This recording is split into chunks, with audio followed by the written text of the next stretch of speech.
Lord, God's morning again एक और बार स्वागत है। प्रोग्राम का नाम तो याद होगा आपको, 10 मिनट विद द लॉर्ड। कभी कभी लंबा हो जाता है, लेकिन आज का अध्याय ज़्यादा लंबा नहीं है। आज हम पढ़ेंगे बुक ऑफ एस्तर की पुस्तक में से चैप्टर 7। हामान को मृत्यु दंड मिला है। क्यों मिला है पता है ना आपको? हामान ने कैसी मूढ़ता की है, कैसी दुष्टता की है। उसने दूसरों के विरुद्ध, यानी कि जो बिना खटके, जो बिना हामान की नुकसान पहुंचाए।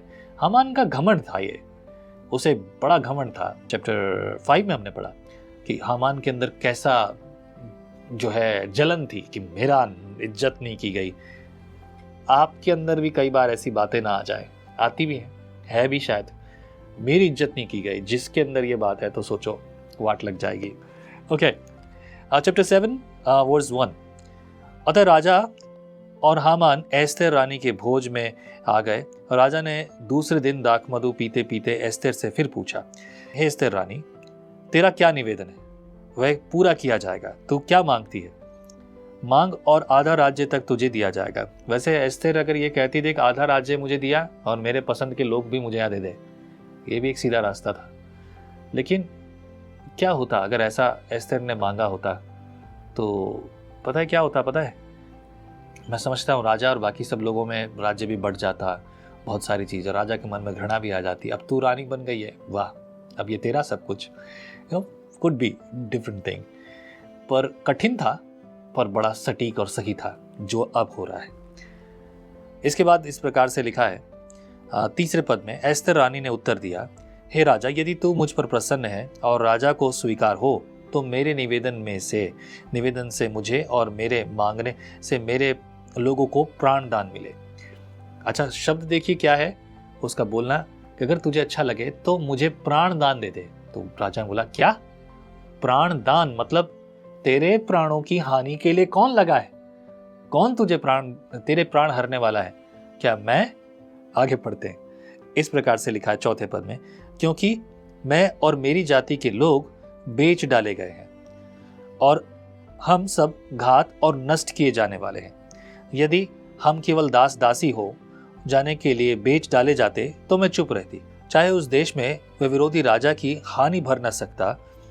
तब राजा शेष ने एस्तेर रानी से पूछा, वह कौन है और कहाँ है जिसने ऐसा करने का निश्चय किया है? एस्तेर ने उत्तर दिया, वह विरोधी और शत्रु यही दुष्ट हामान है। तब हामान राजा रानी के सामने भयभीत हो गया। हामान डर गया, बोले, क्या मैं वो? मैंने कब किया? अच्छा, हामान को असल में पता नहीं था एस्तेर रानी कौन है। ओके, चैप्टर 7 वर्स 7 में लिखा है, चैप्टर 7 वर्स 7, राजा क्रोध से भरकर दाखमधु पीने से उठकर राजभवन की बारी में निकल गया।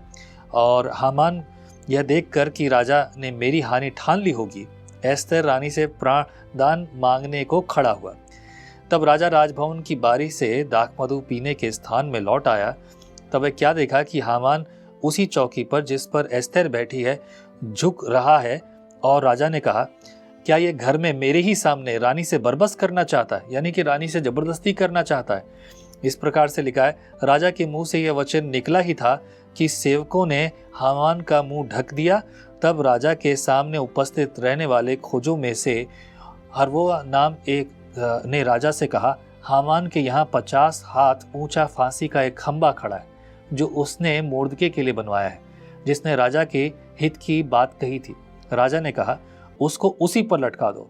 तब हामान उसी के उस खंबे पर जो उसने मोर्दके के लिए तैयार कराया था लटका दिया गया। इस पर राजा का गुस्सा ठंडा पड़ गया।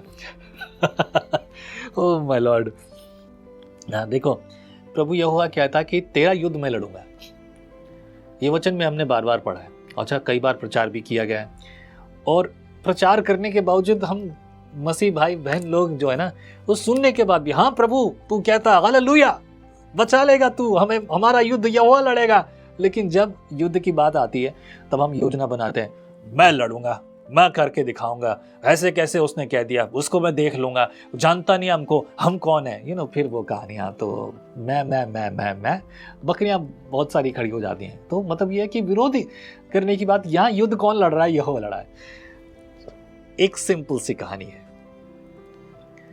बड़ी समस्या थी। रानी ने एक काम किया है, इनविटेशन दिया है, राजा जी प्लीज आइए आज का मेरे घर डिनर। मतलब अभी बात ही नहीं की है रानी ने, यहाँ रानी ने कोई डिनर की बात नहीं की है। राजा ने पूछा क्या मांगती है, तू क्या चाहती है, मैं आता हूँ।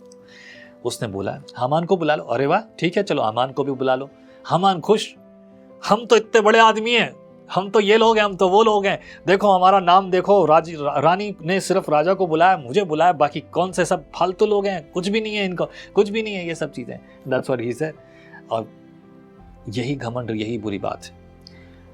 नम्रता दीनता यहाँ होती है। अगर ये नम्र दीन होता तो ना तो ये इनका बुरा सोचता और ना किसी और के बारे में बात करता। Mordecai was the simple man, right, सीधा सा व्यक्ति जिसके मन में यहोवा का डर है। वो किसी बुरी बात के बारे में नहीं सोचता, विरोध के बारे में नहीं सोचता, वो सिर्फ भलाई के बारे में सोचता। और उसने यहाँ भली बात सोची, और भली बात क्या है कि राजा का भी भला हो, हम सबका भला हो, देश का भला हो, सारे प्रांतों का भला हो। ये मोर्दके का व्यवहार था और यही उसने किया। अभी लोगों ने गवाही दी है, मामला खड़ा हुआ, मोर्दके को एक शब्द बोलने के लिए मौका भी नहीं मिला कि उसने ये सब क्यों किया है, किस लिए किया है। राजा ने देखा कि ये सब तो हो रहा है, राजा भी बोल ही रहा है। क्या एस्तेर ने कुछ कहा है? नहीं कुछ कहा है। एस्तेर ने प्रार्थना की है, घुटने टेके हैं और अपने विश्वास के प्रति उसने काम किया। ठीक ऐसा ही काम जो पिछली पुस्तक हमने पढ़ी थी, नेहमाया ने भी किया।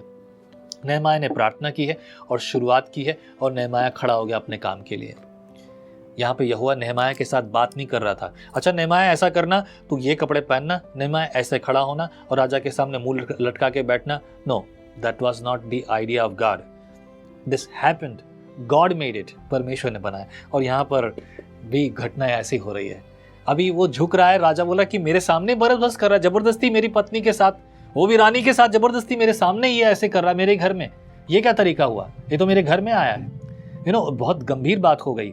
और यहाँ पर उन्होंने सब कहा कि देखो इसके घर के बाहर जो है 50 हाथ बड़ा खंबा लटका है, खड़ा किया है। बोले क्यों खड़ा किया है? बोले मोर्दके को लटकाना चाहता है जो तेरे लिए भली बात बोलता है, जो तेरे साथ खड़ा है। और ये वो लोग हैं जो राजा के बिल्कुल पक्के हैं, जो किसी के पक्ष की बात नहीं करते। उसी खंबे पे इसको लटका दो जो दूसरे के लिए गड्ढा खोदता है खुद। तेरे शत्रु जो तेरे विरुद्ध, तेरे शत्रु का निशाना तुझ पर होगा न सफल। क्यों? प्रभु तेरे साथ है। हालेलुया। आओ प्रार्थना करते हैं। प्रभु परमेश्वर, तू हमारे संग और साथ है। हमारा धीरज, जब हम संसार की ओर देखते हैं तो हमारा ध्यान कहीं और जाता है। जैसे पतरस पानी पर चलता हुआ गिरने लगा, क्योंकि उसने अपना ध्यान संसार पर, संसार की चीज़ों पर और पानी पर लगाया। उसने ध्यान जो प्रभु तुझ पर होना चाहिए था वो भटका कर जो मसीह पर होना चाहिए वो उसे भटकने दिया। हमारा ना भटकने दे प्रभु। पतरस तो अकेला था, लेकिन प्रभु हम पवित्र आत्मा के साथ हैं, वरदान से भरे हैं, फिर भी हमसे गलती ना हो।